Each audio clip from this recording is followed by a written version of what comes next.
Hey everybody, this is Josh Stinson with Codenvy. In this session, we have our presenters, Jonas Helming with Eclipse Source. We've got Kaloyan Raev with Zend. And then we've got our very own Stevan Meur, whose birthday it is today. So everyone wish him a happy birthday. And he's with Codenvy. And we're going to share with you the presentation on extending Che.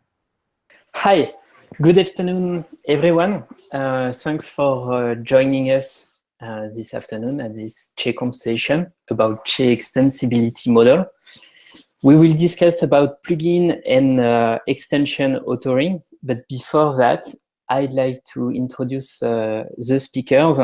So I'm really pleased to welcome two guests to speak about some concrete use case of Che extensions. Jonas Helming from Eclipse Source and Kaloyan Raev from Zend, a RogueWave software company. So the agenda for this session will start with an overview of Che architecture, what parts can be extended, and how you can extend it. We will do an HelloWorld extension as well. And then we will dive a little bit deeper into Che core by exploring two use cases. The first one will be by Jonas about building an e-core editor. And the second one will be about adding the support of PHP to Che. And this will be handled by Kaloyan. So let's go. So Che architecture, as you know, Che is a workspace server. It manages all the workspace lifecycle. It also orchestrates the workspaces between each others. And Che injects various services into each of the workspaces. So it mounts the project source code. It injects Che plugins. It injects also SSH daemon and agents for IntelliSense, like for the JDT, for example. The workspace also contains a synchronizer. So for the user who is running his workspace, either locally or remotely, it will keep the files in sync while the workspace is running. And then you have the browser IDE. So the browser IDE is composed of the Orion editor, which you are using when you are editing files. It also has a lot of panels, menus, and widgets, and all the Che plugins. So the browser IDE is a web application, and it is written in Git. The browser IDE is communicating with the Che server through REST APIs or WebSockets. So it can communicate with Che server, but it can also invoke services that are running directly inside of the workspace machine, like the agents for the code completions or the code analysis. So that's the basics. There are few ways you can extend Che. You can create IDE extension. You can modify the look and feel, of course. You can create panels, you can create editors, menus, or toolbars. And most of those extensions are written in Git, as I mentioned it. But you can also do that with native JavaScript, and Jonas will speak about that in a few minutes. So, of course, you can also modify the core of Che. You can add or modify the APIs. You can change the way the Che server is operating. You can also add developer services that are running in the workspaces. And we are used to call them the workspace agents. So the agents are packaged as a script that are executed after a workspace machine is created. You can have agents to allow terminal access, to allow SSH, but you can also have agents for providing extended developer services like the language servers. So the language servers provide IntelliSense capabilities for PHP, C#, and JSON, for example, and they are packaged as agents, so they are running directly inside of the workspace runtime. So there are many ways to extend Che and its capabilities. You can, like SAP, use CheServer for the workspace provisioning and the management of all those workspaces, and create your own custom IDE UI and communicate only over REST APIs with the CheServer. Or you can create IDE extension to integrate with third-party services, like Red Hat did with the OpenShift plugin. So it is a set of wizards and UI to be able to connect with the OpenShift path. Or you can take Che and you can create a completely customized and personalized experience. You can remove actions, you can create custom actions, for example, as well. And it's what Nuxeo did with their certification center.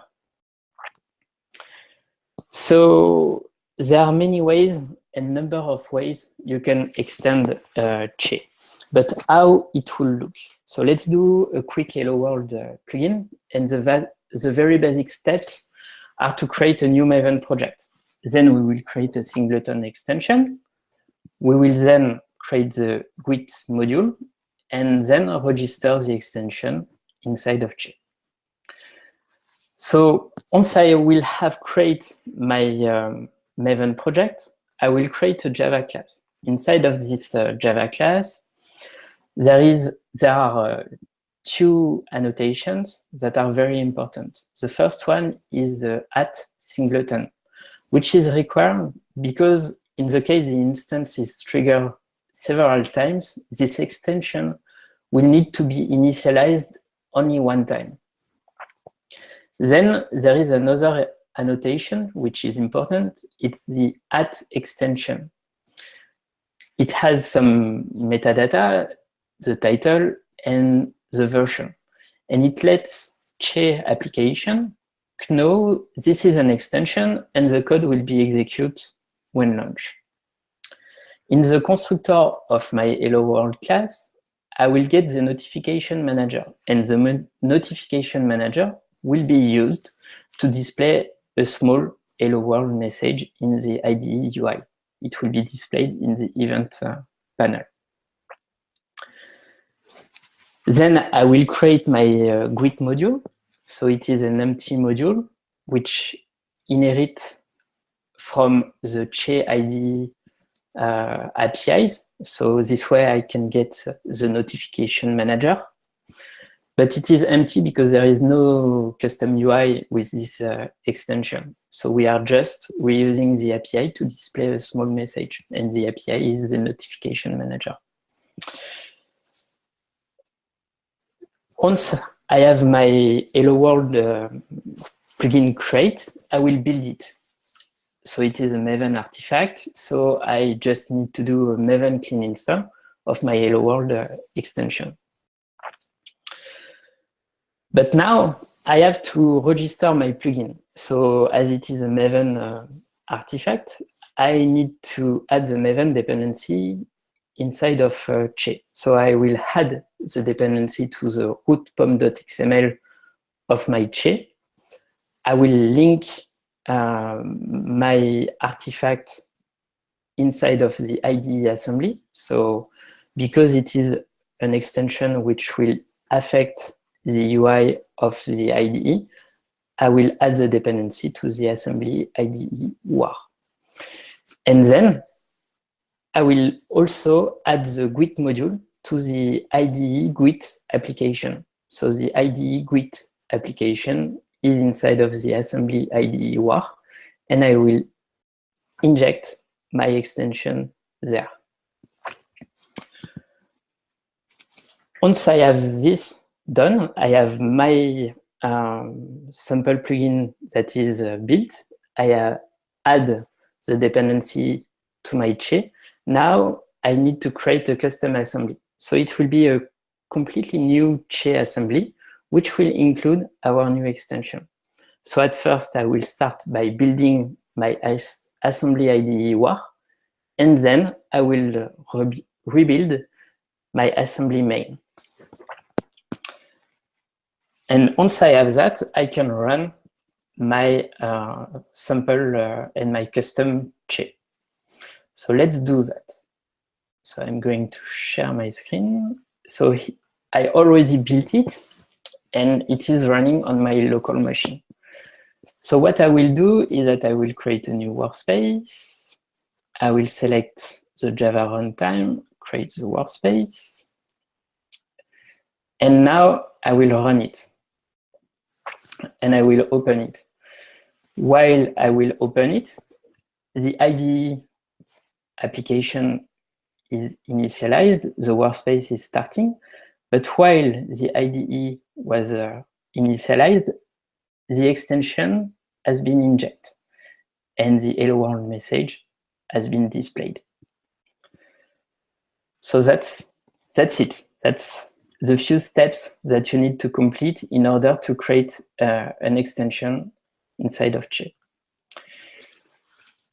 So now let's go a little bit deeper into Che's heart by exploring 2 different use cases. So the first one will be handled by Jonas. He will describe how he built an e-core editor.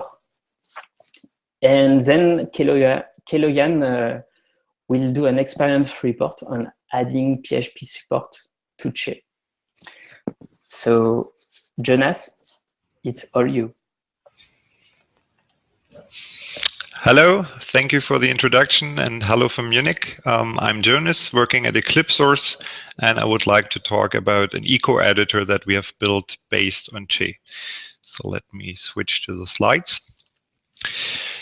So to give you a short background on what we did, we at Eclipse Source, we have a strong focus on the traditional desktop IDE, and we have built a lot of extension for that. And with the introduction of Eclipse Che, this is a very interesting platform for us. So we wanted to learn how to build extensions for it and gather experience about that.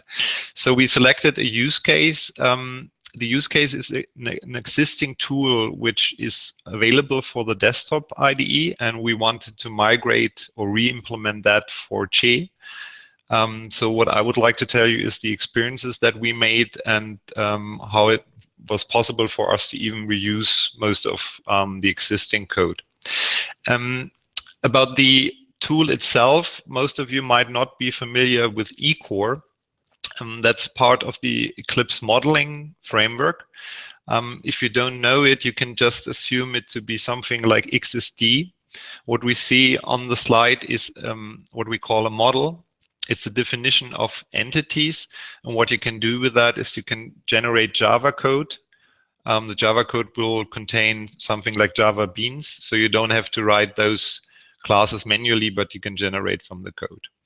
From a tool perspective, the main 2 parts of the eCore tooling is first this editor. It's a tree-based editor where you can drag and drop, you can create entities, and you can modify the properties. So for example, what we see here are 3 entities: task, user, user group of a simple data model. And the second step is you can generate code from that. And those are the main 2 use cases that we wanted to implement in Che 2. So let's have a quick overview of the detailed use case. First of all, we wanted to be able to create a custom project type. We call it a model project. Second, we wanted to be able to create such an eCore file which contains a custom model. We want to load and save this eCore model. We want to provide CRUD. That means we want to enable the user to create, read, update, and delete this file in a tree-based editor. And finally, we want to generate code. Now, important for the rest of the presentation, I will not go into detail about eCore. I believe that the use cases that we have here are applicable for many different kinds of tools. So I will focus on the generic stuff to tell you what you can do if you want to support your own tooling, rather than going into detail about what this really means in eCore. Okay, so let's start with the first one. The goal is that we extend Che in a way that we can create a custom project type preferably with custom settings and ideally with existing example code, so the user already has a template to start from. So Che is extensible for that. Stevan has already introduced a first simple extension mechanism using dependency injection. In his example, he injected a service, the notification manager, and then he called that service to do something in the Che IDE. This extension mechanism is used heavily in Che. So for example, if you want to place menu items and those things, then you can just inject the service and use its API. There is a second usage of dependency injection if you want to register new types. For example, a project type that you can see on the slide. In this case, we implement typically a given Che interface. So for example, if we want to register a custom project type, we implement the interface project type given by Che in our plugin. And our custom class is then my project type. That's pretty simple. And now we have to register our implementation of a project type for the platform. And for that, the standard dependency injection mechanism of gin or juice is used, gin on the client and juice on the server. So we bind our implementation into the dependency injection context, and from there it can be picked up by Che to show, for example, our project type in the creation menu. So let's have a look at a code example for that. So here we have our project type. It extends the existing Che project type def. We just need a constructor to specify some properties, for example, an ID, the title, some configuration. We can add more here. I will not go too much into detail, but if we want to store a certain property in this project type, we can add it as a variable definition. So that's the first part, defining the project type. And then we have to register this project type using standard juice dependency injection. So we create a binder for the interface project type def. That's the interface defined by Che, and then we add a binding to our concrete implementation of that, which is the subclass that we provide over here. And just with this registration, the new project type would be picked up by Che. Let me show you the result in a running Che instance. So let me share that. So if we add the code described before and then run Che, we would have a new entry in the create project menu. So for example, all those existing project types have been added exactly the same. And by default, you already get a name and a description that you can add. For our eCore extension, we used even a better extension mechanism for our use case, because we wanted to enable the user to create a project which already contains some example content. And that's also possible in Che. When I scroll down, you see there is a list of samples. Those samples are actually not deployed with Che, but they are retrieved from different online repositories. To add such a sample, the only thing that you need to do is add a Git repository URL to Che, and then users can directly instantiate those examples from your online repository. The huge advantage of that is that you can maintain the samples independently of the IDE deployment. So if we want to change something there, we can simply push to our Git repository and all users will automatically use the updated version. So let me create such a project. So now it gets in contact with our online repository, and then create my example project. And as you can see, the samples already contain 3 different projects. That's the template that we wanted. And we can see there are already some files in here. So the user is basically ready to go and doesn't need to set up all those configuration files. Okay, let me switch back to the slides. Okay, so next step is to register a custom file type. The file type registration is pretty much the same as the project type registration, so I won't repeat that. The only missing piece then for the file is to add a new file action, because we want to enable the user to create such new files, in our case an ecore file. The good thing is that for those standard action, in our case to create a file, Che provides existing abstract classes. So here we have a create my file action, which extends from abstract new resource action. So that's given by Che. And we just need to specify a description for that action and a file extension. And then that's all we need to do to enable the user to create a new file. So let me demo that again. So now in our project, when I click on new, we have added an entry here to create such an ecore file. I can enter a name. And let me close this for now. And then you see we have a custom file type. It has a custom icon, and you can also provide some template content. Now, the next interesting question is, of course, after creating a file, how to modify it in the middle.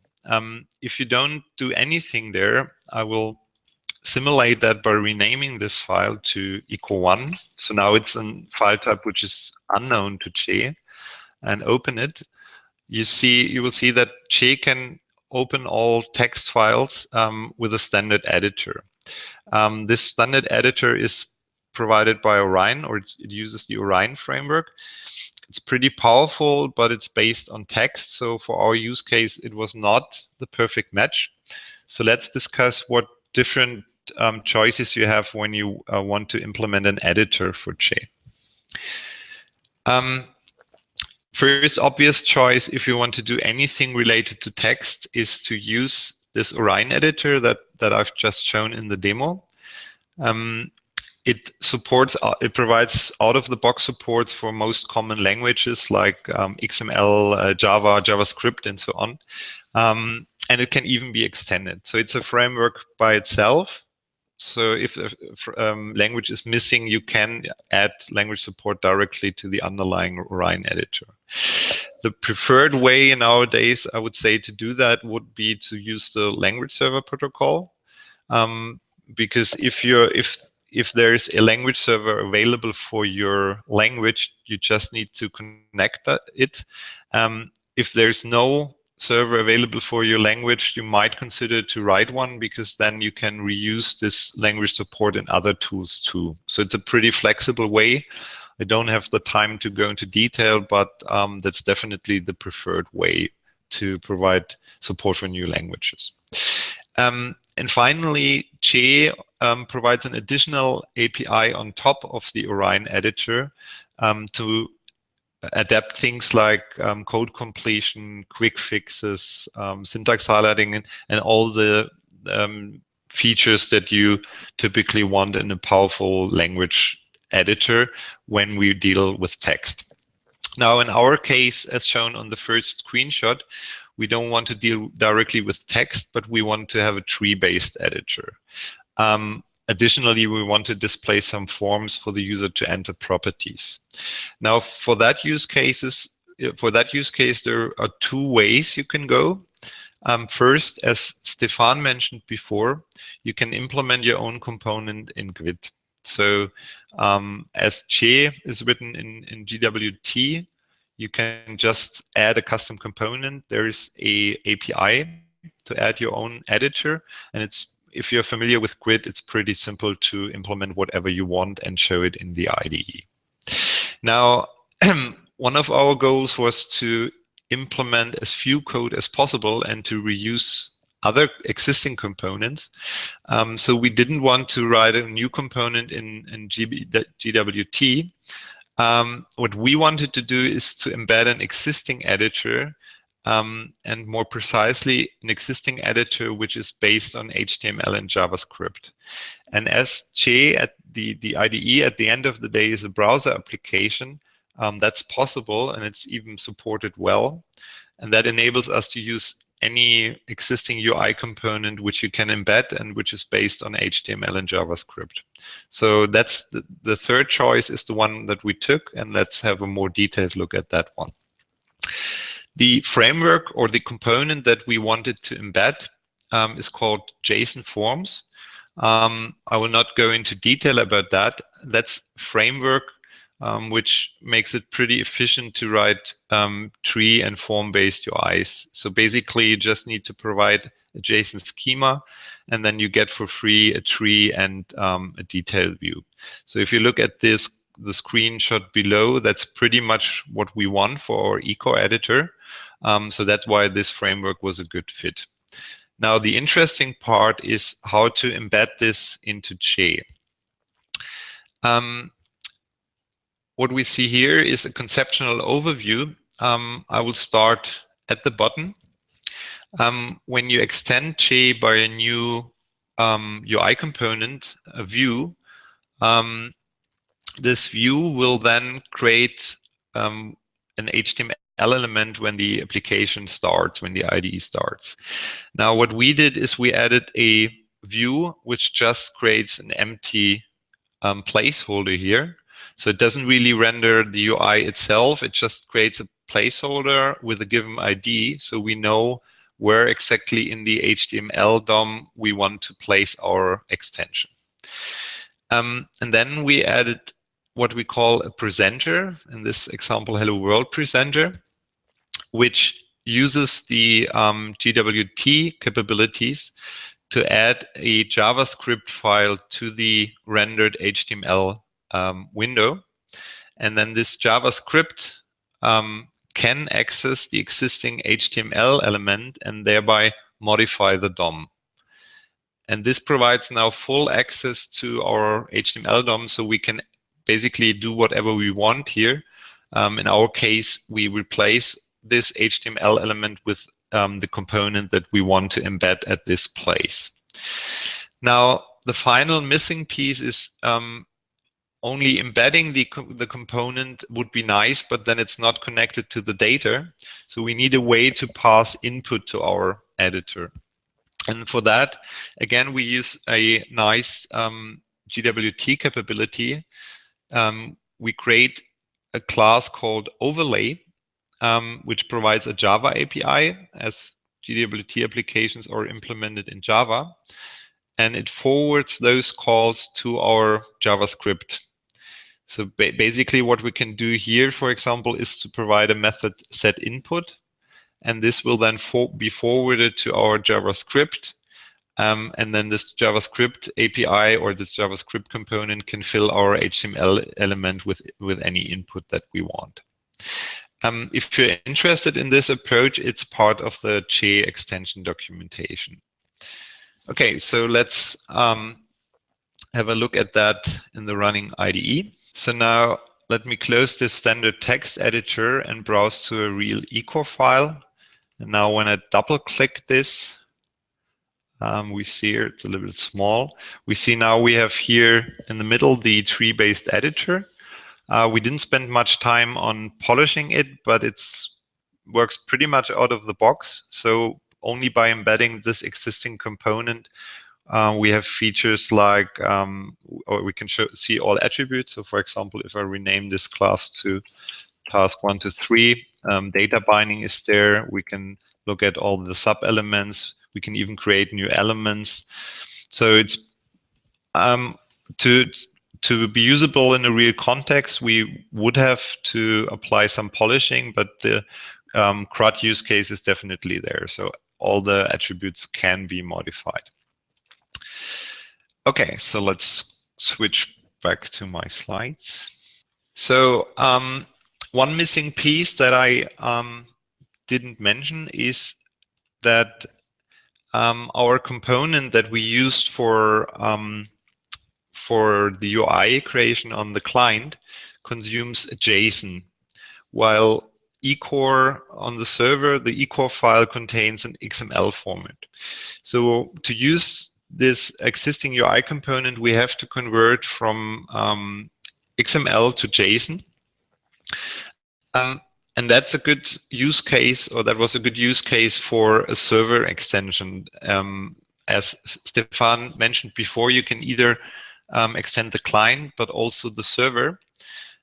So what we did is we created a server plugin, which contains a JSON to echo converter. That's basically a REST service. The JSON echo converter service accesses the workspace using a given Che service, the file service. So it gets the content of the echo file. It transforms that to JSON. That's a pretty simple operation. And now our echo editor is directly talking to this JSON echo converter. And that's a pretty simple way of transforming the input to our target format. Okay, and finally, or the final step of our use case, after enabling the user to create echo files and modify them, we want to allow the user to generate code from that. Again, for this use case, it's already supported in the desktop IDE, and there is an existing, or the existing framework provides a code generator. So rewriting this code generator would be really a lot of effort. So we definitely wanted to reuse it. Now, there are two ways to reuse such existing tools. The first one would be, again, to create a service running on the server, which provides a REST API. And this service now could use the Java API of existing tools to trigger any operation. That works well if the existing tooling provides a suitable Java API. So if you want to do something with any tool implemented in Java, that's pretty simple to do. And now we could trigger this service from an action in our IDE again. Now there's even a simpler way of integrating. If your existing tool can be executed on the command line, and that's the case for the EMF code generator, you can just install the tool into your workspace, and that's pretty simple because those are just Docker containers, so we can configure anything to be installed here in our workspace. We can then directly trigger this tool from an action and execute it directly on the workspace. And in our case, this was the case, so that equal can be executed on the command line. And that's a very simple but still powerful way of integrating. So let me show that. Okay, so let's close this and make this a little bit bigger. So what we see down here is the terminal, which is the direct way to trigger commands on our workspace. So for example, if my workspace contains maven, I could just trigger manually a command here, and it would directly show me the result. So I could, for example, trigger a build. Now, if I would know how to trigger the code generation, I could manually do that. However, we don't want to make it so difficult for the user. We want to integrate the operation into the UI. Now, there are two ways to do that. If users know exactly what they do, they can define their own commands. So that can be done in this menu here. So if you have a command that you need to trigger more often, for example, the standard build, you can just add it here and then directly trigger it from this menu. However, in our case, we even want to have a right-click menu because users should not be forced to always add their own commands if they want to generate code. So what we did is we added a action in the right-click menu. So you see there is an EMF submenu here, and we have an action called Run Code Generator. And now if I run this, you see there is a command triggered in a new console. That's the command. So it contains some properties. And now on the workspace, the EMF code generation is started. That will take a few seconds. Now it starts to generate the code. So that will produce sources in this project. Currently, there are no sources. So code generation is running. And the nice thing is that Che automatically detects that there are new files in this project, so we don't have to do anything to make the source code visible then. And now we can browse in here and look at the generated code. I will not go into detail, but just as you see, now we generated Java code and completely reused the existing generator. Okay, so that was almost it. Let me conclude and share the last slide. So we really enjoyed working with Che. There's a great API, and the dependency injection mechanism makes it very flexible. I would like to highlight two main things. The first one is that I would highly recommend to reuse existing HTML components if possible, because you can save a lot of effort there. Another advantage of that is that your components, if you need to develop a new editor, for example, you can also use it standalone. So it cannot only be consumed in Che, but also outside of Che. And the second recommendation is try to use existing tools, and the command line as an example is a pretty good way of integrating that. So if you're interested in more information, unfortunately we did not publish our extension yet, but we plan to do so in the next days. So if you're interested in that, follow me on Twitter or drop me an email. And now I thank the audience and Stevan for the introduction, and I would like to hand over to the next speaker, which is Kaloyan. Thank you, Jonas. So now let's take a look what does it take to implement a new programming language in Che. I'm with Zend, which is known as the PHP company, and our mission is to develop tools for PHP developers and provide them with a set of first-class tools. And we're doing this for quite a long time. We're contributing PHP tools to the Eclipse IDE for long years. They are known as the Extensibility project. And now we're taking the opportunity to make the same for Che. So our experience with implementing the PHP support can be summarized in the following list of items. First, we had to take care about some basics. We defined the PHP project type and made sure that the code editor has the appropriate syntax highlighting for the various PHP types, PHP file types. Then we added a new stack with xenserver, which is a professional and certified PHP stack. And we added it in addition to the existing default PHP stack. In the xenserver stack, we have more things available out of the box as debuggers and PHP extensions and so on. Then we added a richer set of project samples to be easier to explore the Che capabilities with some real code.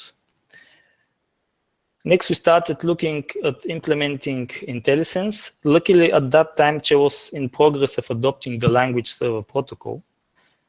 And there were a couple of PHP language servers in progress of development. So we took advantage of these existing assets. I'll tell you about this in a few minutes. Finally, we integrated a PHP debugger to complete the critical set of development tools. Along the way, we identified and fixed some little things in Che for better results of our integration efforts. Such things always happen when you're introducing a new scenario in an existing platform. I can say that it was a great experience to work with the Che community for fixing these issues instead of trying to implement some hacky workarounds. Let's now have a look at some code. When you implement a new project type, you need to take care for the so-called project generator. This is a class that implements the create project handler interface, and it's invoked when the user creates a new empty project of that project type. In the PHP project generator, we simply retrieve the ID's virtual file system. We add a new folder for the new project, and then we create some file like hello.php with some default content like HelloWorld. The virtual file system is retrieved by the respective provider, which is injected in this same class. The dependency injection makes it really easy. Syntax highlighting in Che is provided by the Orion editor. It already provides highlighting for many file extensions. If you don't see it for your file extension, then you might have a look at this extension file type identifier class. In our case, we were missing the mapping for the PHTML extension, which is the file extension for PHP templates, a mixture of PHP and HTML code. So in the end, we had to add this mapping in this class as well, and voila, the highlighting was available. New stacks are defined in a JSON file like this. It may look quite complex, but in general, you copy this definition from an existing stack, and then you adjust the properties that you need. Here, you need to change the ID, the name, and the description. And then you might want to review the list of the agents and have only this that makes sense to be enabled for your stack. The workspace agent is mandatory. The terminal and the SSH agent are usually enabled for all stacks. And for the PHP stack, we also have the agents for the PHP and the JSON language servers. Next, you need to define the Docker image that brings the runtime of the stack. For our Zend stack, this is an image with xenserver that is automatically bootstrapped and ready to use in the Docker container. And finally, you may define some commands that provide helpful actions for managing the runtime components. Here we have an example command that prints the admin password of the Zend server's admin UI. You need to print it because it's automatically generated when you start the workspace. And then in the preview link, we print the URL to the admin UI itself. Here we use a macros that will actually resolve to the actual exposed port number 181. In a similar JSON file, you can also define project samples. IntelliSense in Che is provided by language servers. At least this is the new trend. For older implementations of languages like Java and C, I think they're still not using the language servers, but for every new language, it's the language server that is used.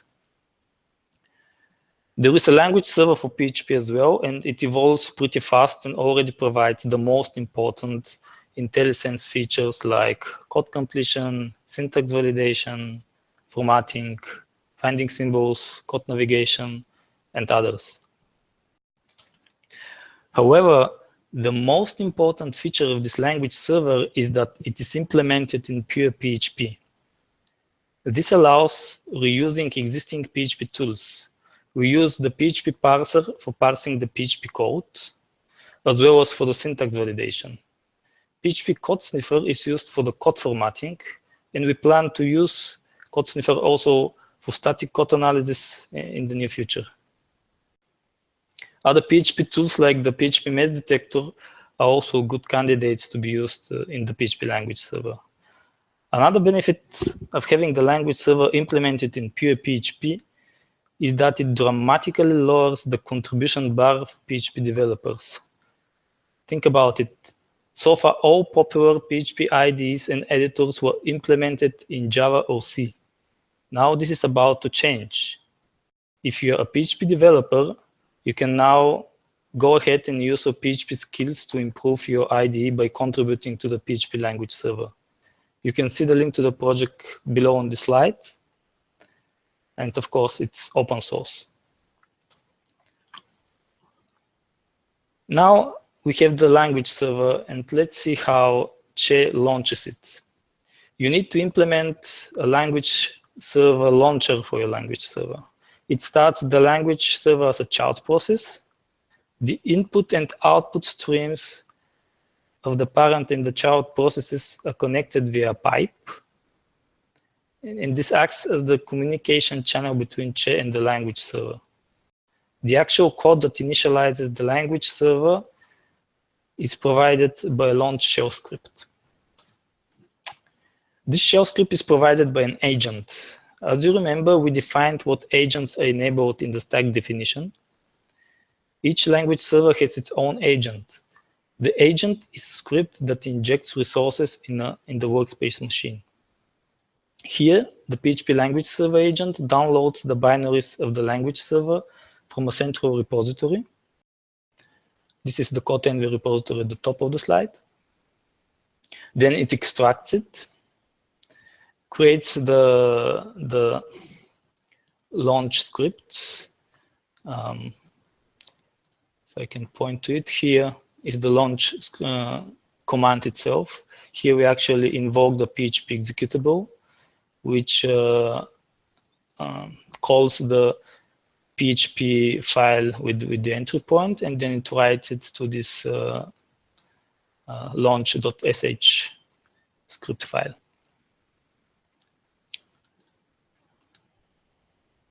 And in the previous slide, you saw that this is actually the shell script that is executed by Che. Let me now say a few words about the debugger. Those who are familiar with the PHP language know that unlike other languages, PHP has several debugger implementations. As a first step, we integrated Zend debugger. Our future plans include integrating Xdebug too. The first step for implementing the debugger support is to build the debug configuration page. And it contains important user settings like the break at first line option or the host and port where the debugger listens for new debug sessions. Then you need to define the debugger factory. This is a factory class that uses the user settings from the debug configuration page and initializes the actual debugger implementation class with these settings. The factory class is bound in the debugger module configuration, so it appears as an available debugger type. This way, it's possible to extend with new debugger types. So on the previous slide, we saw that we have one for Node.js, one for PHP, for Java, and a GDB debugger for C. The debugger implementation class implements the debugger interface. The interface defines a list of methods that we can separate in the following groups. First, we have methods for starting and disconnecting a debug session, as well as getting debug info about the session connection like host and port.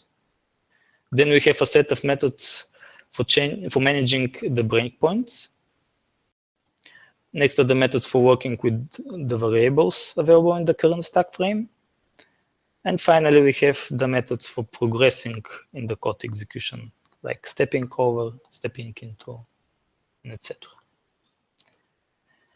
This is all from me about our experience in improving the PHP support in Che. I hope it was helpful information for those of you who plan to introduce a new programming language in Che. And thanks for watching, and handing over to you, Stevan. Thank you. Thanks. So I will conclude this session by showing the links to the documentation. So you will find on our documentation website a whole set of documentation about authoring extensions. So it covers the aspect of the IDE setup, how to build the extension, what are the assemblies, how the dependency injection is working. And then you have all sorts of tutorial style documentation about creating custom editors, adding a custom project type, registering some actions, services that are both running on the server, on Che server or inside of the workspace, and how to extend the UI as well. So I really recommend you to give a look into this documentation to learn more about the Che extensibility model.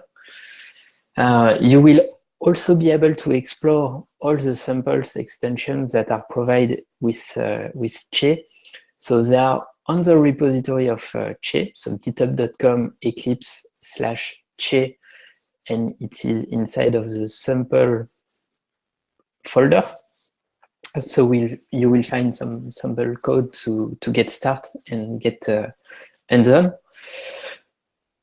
And I would like to say a big thank you to our two guest speakers today. So thanks, Jonas, thanks, Kaloyan, and thanks for all our attendees. So thank you. So this concludes our presentation with Jonas, Kaloyan, Stevan on extending Che. James will be hosting this deploying Che to OpenShift with Mario from Red Hat, our founder Tyler with Codenvy, in just a moment.